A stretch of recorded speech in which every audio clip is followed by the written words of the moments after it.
The silence in that sterile office was louder than any sound I'd ever heard. It was the sound of my world collapsing. I sat there, my hands gripping the cold leather of the chair, staring at the man across the desk. He had a family photo on his credenza, a smiling wife, two perfect kids on a beach somewhere. And he was telling me no. He was the third bank manager I'd pleaded with that week.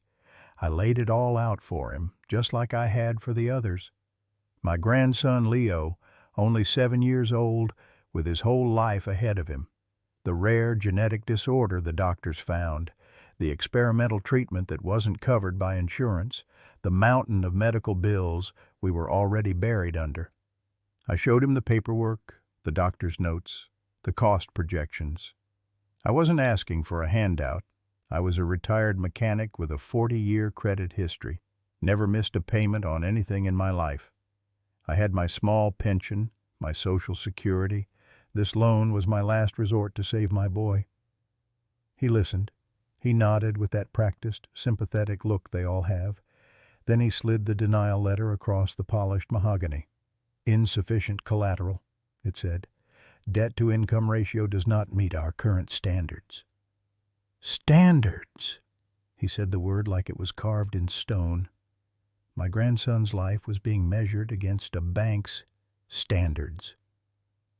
I felt the heat rise in my face, a mix of pure rage and a despair so deep I thought I might drown in it right there. This man, in his $1,000 suit, was holding my grandson's future in his hands, and he was treating it like a bad car loan. I wanted to scream. I wanted to overturn his desk, but I just sat there, my throat tight, and asked him, my voice barely a whisper, what am I supposed to tell his mother? That a spreadsheet said he wasn't worth the risk? He didn't have an answer. He just offered me a bottled water and told me I could appeal the decision through the mail. I walked out of that bank into the bright, uncaring sunlight, the denial letter crumpled in my fist. The weight of it was crushing. It wasn't just paper, it felt like a death sentence. I got into my old truck and just sat there for a long time, watching people go about their normal lives, and I've never felt more alone or more furious at a system that could look at a child's life and see only a number. It's a feeling I hope none of you ever have to experience. Have you ever been failed by a system that was supposed to help? Let me know in the comments. And if you want to hear how a desperate grandfather fought back against that cold corporate logic, make sure you're subscribed, because this story is far from over. The air in that bank office was so still, I could hear the clock ticking on the wall, each second a hammer blow to my hopes. I sat across from a man in a suit that cost more than my truck, my grandson's medical bills spread out on his polished mahogany desk like a confession of my own failure. I explained it all, the rare blood disorder, the experimental treatment, the one chance we had to save him. I watched his eyes. They weren't cruel, just empty, like he was assessing a piece of real estate, not a little boy's life. He folded his hands and gave me the speech, the one about debt-to-income ratios, insufficient collateral, and unacceptable risk. He said the words, "I'm sorry," but they sounded hollow, rehearsed. He was just doing his job, following the bank's policy. But my grandson isn't a policy. He's a 7-year-old boy who loves dinosaurs and believes I can fix anything. I walked out of that bank into the blinding afternoon sun, the rejection letter crumpled in my fist. The world kept moving, cars honked, people laughed on their phones, but I felt frozen solid. This was it. The final door had been slammed in my face. I got in my truck and just sat there, the weight of it all pressing down so hard I could barely breathe. I thought about my daughter's face, the quiet hope she'd tried to hide this morning.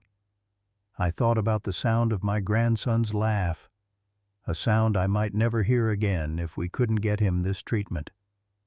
I'd done everything right my whole life. I worked hard. I paid my bills. I never asked for a handout. And for what? To be told my family's future wasn't a good investment? But then, sitting in that parking lot, something in me shifted. A cold, hard anger started to replace the despair. This wasn't over. That banker, that institution, they thought they held all the power. They thought a piece of paper and a number in a computer decided my grandson's fate. They were wrong. I started the truck, and a new, grim determination settled in my gut. They had their rules. Fine. I was about to show them that a grandfather's love doesn't play by any rules they've ever read. It makes you wonder, doesn't it? What would you do if a stranger in a suit held your family's future in their hands and just said no? Let me know in the comments. And if you want to see exactly how I fought back against an entire system, make sure you're subscribed, because this story is far from over. The silence in that sterile office was louder than any sound I'd ever heard. It was the sound of a door slamming shut on my grandson's future. I sat there, my worn-out work boots feeling alien on the polished marble floor, staring at the man across the desk. He wasn't a monster. That was the worst part. He was just a man in a perfectly tailored suit, clicking his pen and looking at a spreadsheet instead of a little boy's face. He gave me the speech, the one they must teach them in banker school. Insufficient collateral. High debt-to-income ratio. Regrettably, we cannot extend the line of credit at this time. Each word was a perfectly polished stone, carefully selected to build a wall between my family and the life-saving treatment Leo needed. I wanted to scream. I wanted to tell him that my collateral was a lifetime of showing up, of working 2 jobs, of never missing a mortgage payment, even when it meant eating beans for a week. My income was the sweat off my back and the hope in my heart. But those things don't fit neatly into their little boxes on a screen.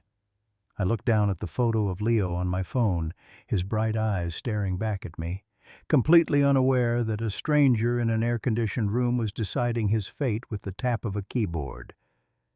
And that's when the cold, hard truth settled in my gut. This wasn't about numbers. It was about a system that sees people as risks, not as fathers and grandfathers fighting for their family. He wasn't denying me. He was denying a line item, a calculation. And my grandson had just been calculated out of a chance. I stood up, my knees cracking, but my voice was steady.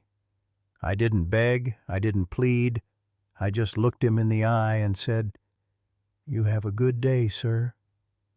Walking out of that bank, the weight of his refusal was heavier than any load I'd ever carried on the job. The fight wasn't over, but it had just changed. It was no longer about convincing a bank. It was about proving them wrong. It's a feeling I know some of you have had, that moment when the system fails you. Tell me in the comments if you've ever been there. And stick around, because this story is far from over. Hit subscribe to see how a grandfather's love can build a bridge where a banker built a wall. The silence in that sterile office was louder than any noise I'd ever heard. I could feel the worn leather of the chair beneath me, the cold sweat on my palms, and the weight of my grandson's future hanging in the air between us. I'd laid it all out for the banker, the medical bills, the experimental treatment, the doctor's quiet plea for speed. I showed him pictures of Leo, my bright-eyed boy with a laugh that could light up a room, now pale and tired in a hospital bed. I thought showing him the human cost would matter. I was wrong. He didn't even look at the photos. He just tapped his pen on the polished mahogany desk, a steady, infuriating click, click, click that sounded like a countdown to a verdict I already knew was coming. His words were a rehearsed monologue, a corporate script. "Insufficient collateral," he said. "Debt-to-income ratio," he recited. He spoke about my life, my grandson's life, as if it were a spreadsheet, a collection of numbers that didn't quite add up to a favorable risk. My hands clenched into fists in my lap. This man, in his tailored suit, held the power to grant a miracle. And he was choosing not to. He wasn't just saying no to a loan, he was saying no to a chance. He was looking at a child's life and seeing a bad investment. The rage that boiled up in me was so pure, so white-hot, it was a physical force. I wanted to stand up, to overturn his pristine desk, to scream in his face until he understood the devastation he was casually authorizing. But then I saw Leo's face in my mind, not the sick one, but the one from last summer, covered in melted ice cream, grinning like he'd won the lottery. And I knew that causing a scene wouldn't get us the money, it would just get me thrown out. So I did the hardest thing I've ever done. I swallowed that fire. I let it burn a hole right through my soul. I stood up, my knees protesting, my voice eerily calm. "Thank you for your time," I said. The words tasted like ash. I walked out of that bank, the automatic doors sliding shut behind me like a seal on a tomb. The bright sunlight felt like an insult. I had failed. I had looked into the face of cold, unfeeling bureaucracy, and I had lost. And my grandson was going to pay the price. It's a helplessness I wouldn't wish on my worst enemy. Have you ever felt that kind of powerlessness? That moment when the system just looks right through you? Tell me in the comments, and stick around because this isn't where the story ends. Subscribe to see what a desperate grandfather does when he has nothing left to lose.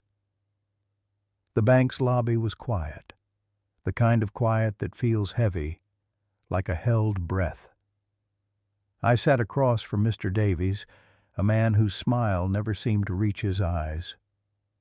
My hands were clenched so tight in my lap, my knuckles were white. I laid it all out for him. The medical bills piling up, the experimental treatment for my grandson Liam that our insurance stubbornly refused to cover. I showed him the paperwork, the doctor's notes, the desperate hope in my voice.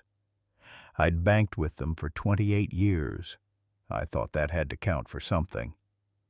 He listened, nodding slowly, his fingers steepled under his chin, like he was in some corporate drama.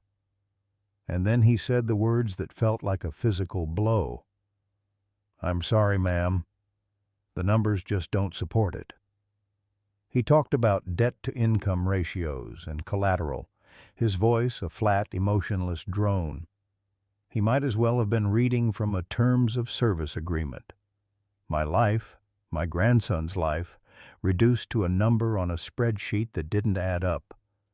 The polished mahogany desk between us felt like a canyon. He was a banker doing his job, and I was just a grandmother begging for a miracle. I walked out of there into the bright, indifferent sunlight, the rejection letter feeling like a lead weight in my purse. The world kept moving, cars honked, people laughed on their phones, but I was frozen. How do you explain to a 6-year-old that the money isn't there? That a man in a suit decided his chance wasn't a good enough investment? The anger came later, a slow, hot burn that started in my gut. It wasn't just about the no. It was the cold, clinical way he said it. Like we were a line item, not a family. But you know what? That no lit a fire in me I didn't know I still had. It made me realize that sometimes the system isn't built to help you. Sometimes you have to build your own. What happened next?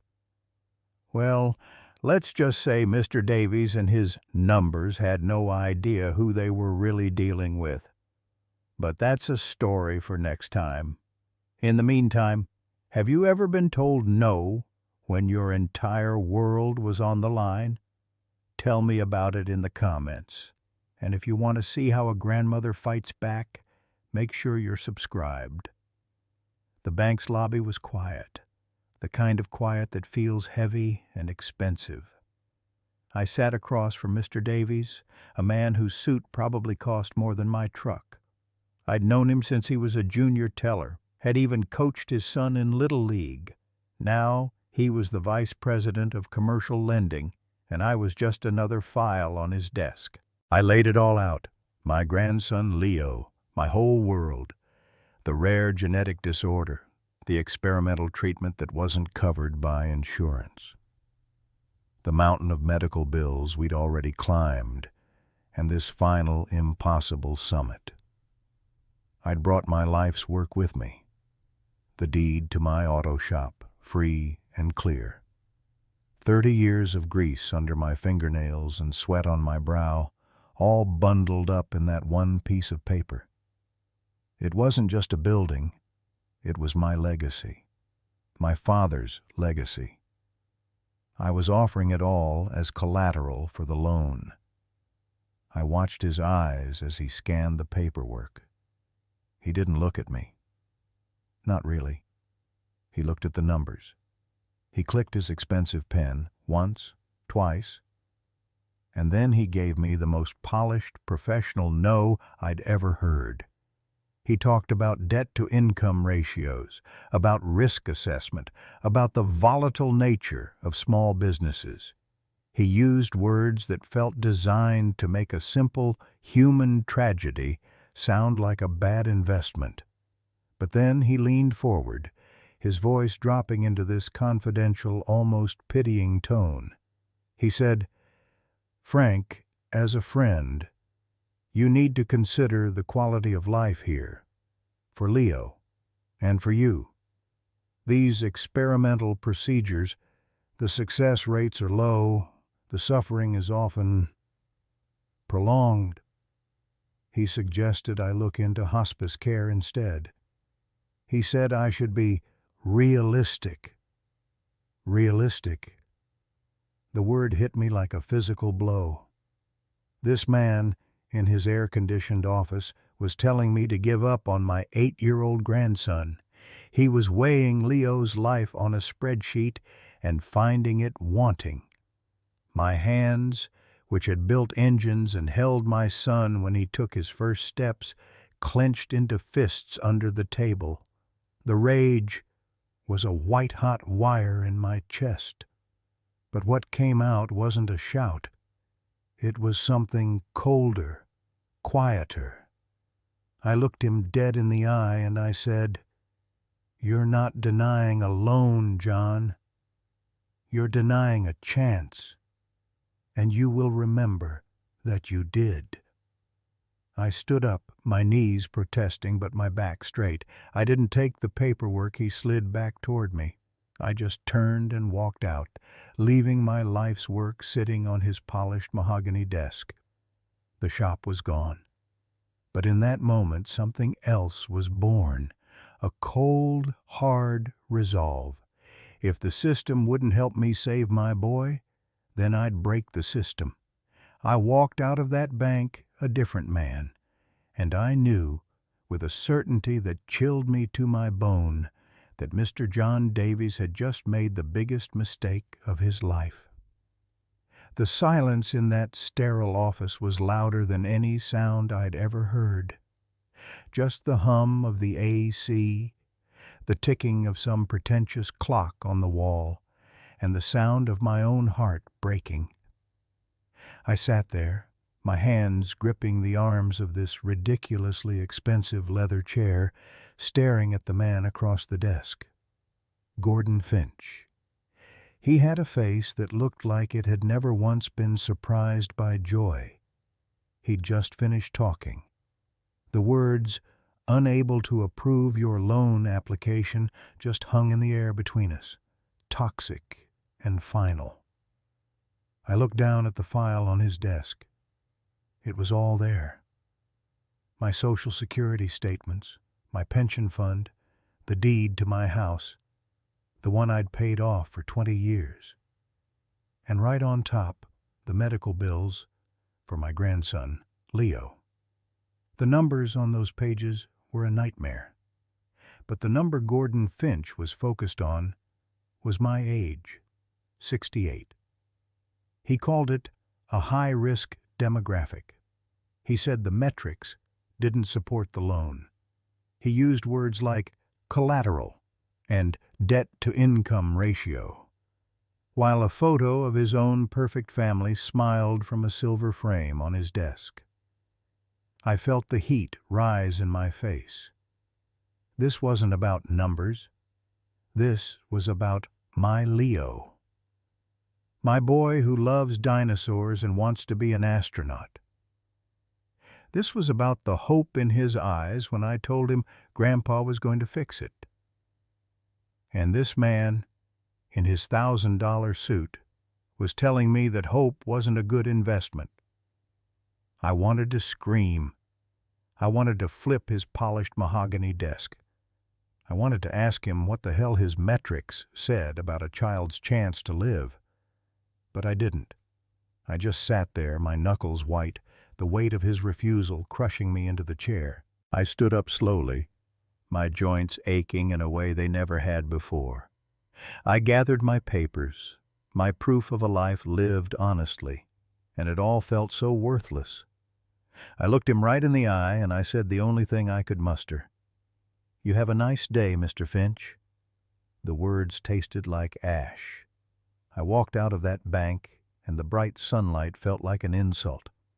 The world was just going on like nothing had happened, but everything had changed. Right then, I made a promise to myself. I was going to find a way. I would sell the house, I would work until I dropped, but I would get that money.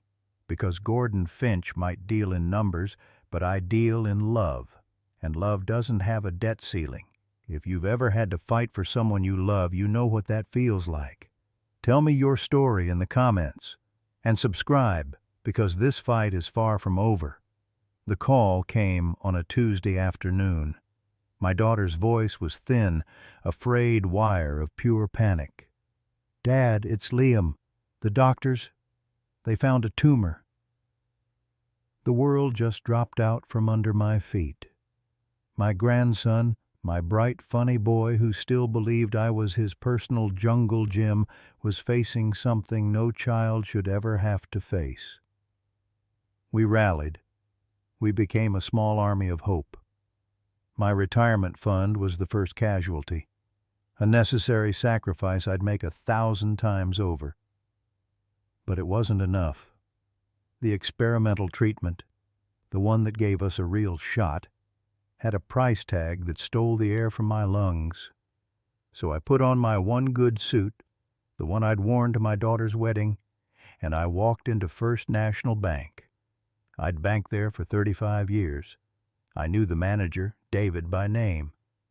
I sat in that leather chair across from his polished mahogany desk, my hands clasped so tight my knuckles were white. I laid it all out. The medical reports, the doctor's letters, the sheer, terrifying cost of a chance. I wasn't asking for a handout. I was begging for a loan, a lifeline for my grandson. David listened. He nodded with that practiced, sympathetic look they teach you in banker school. And then he slid the papers back across the desk. "I'm sorry, Bill," he said, his voice as smooth and cold as the marble floor.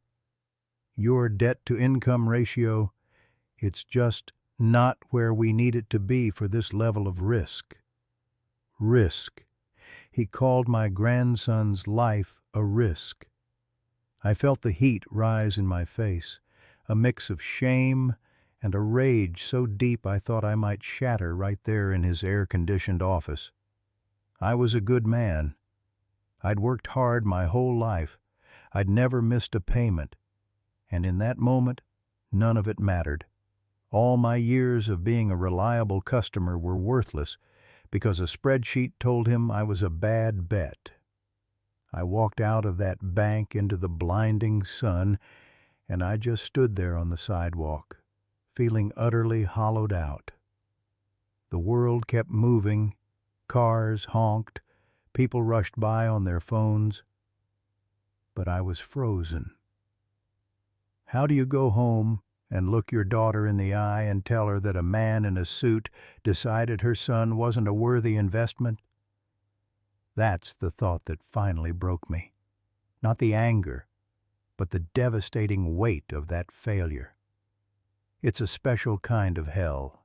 Knowing what you need to save someone you love is right there, and a signature is all that stands in your way.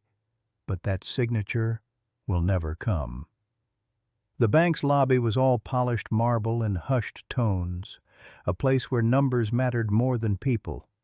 I'd worn my only good suit, the one I saved for funerals and job interviews, hoping it would make me look like a man who could be trusted with a loan. My grandson Leo was back at the hospital, hooked up to machines that beeped with a rhythm more fragile than a heartbeat. The experimental treatment was his only real shot, and the insurance company had already slammed their doors shut. This bank was my last resort. I sat across from Mr. Henderson, the senior loan officer. He had a smile that didn't reach his eyes and a diploma from some fancy university hanging on the wall behind him. I laid it all out. The medical reports, the doctor's letters, the second and third opinions. I showed him pictures of Leo, my bright-eyed boy, with a laugh that could light up a room, now pale and tired in a hospital bed. I explained how my daughter was working 2 shifts as a nurse just to keep the lights on, how we'd remortgaged the house to its limit. I wasn't asking for a handout. I was begging for a chance. He listened, or at least he gave the appearance of listening, his fingers steepled under his chin. When I finished, the hope in my chest felt like a physical, painful thing. Then he slid my folder back across the gleaming desk. "I'm sorry, Mr. Evans," he said, his voice as smooth and cold as the marble floor. "Your debt-to-income ratio, it's just not where we need it to be for an unsecured loan of this size." He talked about credit scores and collateral as if they were abstract concepts, not the things standing between my grandson and his future. The numbers on his screen were more real to him than the little boy fighting for his life just 10 miles away. I remember the sound of my own heart hammering in my ears, drowning out the soft classical music piped into the room. The rejection wasn't just a no. It was a verdict. It was him looking at a lifetime of my hard work, at the face of my suffering grandson, and deciding we simply didn't add up. I stood up on unsteady legs, gathered my papers, my proof of a life falling apart, and walked out. The automatic doors slid shut behind me, sealing me out in the real world where hope felt like a currency that had just been devalued to zero. What would you have done in that moment when the system you've always believed in looks you in the eye and tells you you're not worth saving? Hit subscribe, because this isn't where the story ends. This is where it truly begins. The bank's lobby was quiet, too quiet, the kind of silence that feels heavy and expensive. I sat across from a man named Robert Vance, Vice President of Commercial Lending. His suit probably cost more than my truck. I'd worn my only tie. I laid it all out for him, the medical bills piling up for my grandson Leo's treatment, the second mortgage I was willing to put on my auto repair shop, my 30 years of perfect credit with this very bank. I showed him the doctor's letters, the invoices, the whole heartbreaking story. I wasn't asking for a handout, just a loan, a chance. He listened with this detached, polite smile, the kind you give a stranger telling you a long, boring story. When I finished, he folded his hands on that gleaming mahogany desk. "Mr. Evans," he said, his voice as smooth and cold as polished marble, "I understand this is a deeply personal matter, but a business loan, even one secured by collateral, requires a certain financial trajectory. Your shop's revenue has been declining for 3 consecutive quarters." I felt the air leave my lungs. Declining? Of course it was declining. I'd been taking fewer jobs, working shorter hours to be at the hospital with Leo. I tried to explain that, my voice starting to crack with a desperation I hated. I told him the loan would let me hire a manager, get back to full capacity, that I'd pay back every single cent. He just shook his head, a slow, pitying motion. "The numbers simply don't support the risk," he said, sliding my folder of dreams and desperation back across the desk. "I'm sorry. The answer is no." That word, no, echoed in the plush silence. It wasn't just a rejection. It was a verdict. It felt like he wasn't just saying no to a loan. He was saying no to Leo's future. He was quantifying my grandson's life in quarterly reports and profit margins. I stood up, my knees feeling weak. My hands were trembling, so I shoved them in my pockets. I looked him right in the eye, this man who held so much power in his perfectly manicured hands, and all I could see was a human calculator. He'd reduced my family's crisis to an unacceptable risk profile. I walked out of that bank into the bright, uncaring sunlight, the weight of his refusal crushing me. I had to go home and look my daughter in the eye and tell her I'd failed. That's a feeling I wouldn't wish on anyone. Have you ever been made to feel like a number instead of a person? Tell me in the comments. And if you want to hear how this fight for my grandson's life turned around, make sure you're subscribed. The silence in that sterile office was louder than any sound I'd ever heard. I'd just laid my soul bare for a man named Robert Higgins, a senior loan officer at First National. I showed him the medical bills for my grandson Leo, the scans, the treatment plan, the hope. I even showed him a photo of Leo, his big blue eyes staring out from under a tiny baseball cap. I pleaded with him. I wasn't asking for a handout. I was begging for a chance to save a life, and he just clicked his pen. He leaned back in his leather chair, a throne of judgment, and looked over my application like it was a piece of spoiled meat. "Mr. Evans," he said, his voice flat and devoid of any human warmth, "your debt-to-income ratio is simply too high. The collateral on your home is insufficient." He used words like liability and risk assessment. He was talking about my grandson's life as if it were a bad stock. I felt the floor drop out from under me, the air got thick, and for a second I couldn't breathe. This wasn't a business decision. This was a death sentence wrapped in a 3-piece suit. I looked at his hands, clean, manicured, no calluses from a hard day's work, and I wanted to scream. How could a piece of paper, a number in a computer, mean more than a little boy fighting for his next breath? I stood up on shaky legs. My voice was quiet, but it carried every ounce of the storm raging inside me. "You see these numbers, Robert? This insufficient collateral? That's my home. That's where my grandson learned to walk. That high-risk liability you're so worried about? That's a 7-year-old boy who wants to be an astronaut." I looked him dead in the eye, and I saw a flicker of something, not guilt, maybe just discomfort. "I hope the interest on my denied loan keeps you warm at night, because you've just decided it's worth more than a child's future." I walked out of that bank, the glass doors sliding shut behind me, sealing me out of that world of cold calculation. The rejection wasn't just a piece of paper. It was a fundamental betrayal of the promise we're all supposed to believe in, that if you work hard and play by the rules, the system will be there for you when it counts. It was a lie. And in that moment, standing on the sun-baked sidewalk, I made a decision. If the system was broken, then I would have to find a way to fix it myself. For Leo, what would you have done if you were in my shoes? Let me know in the comments and make sure you're subscribed because this fight is far from over.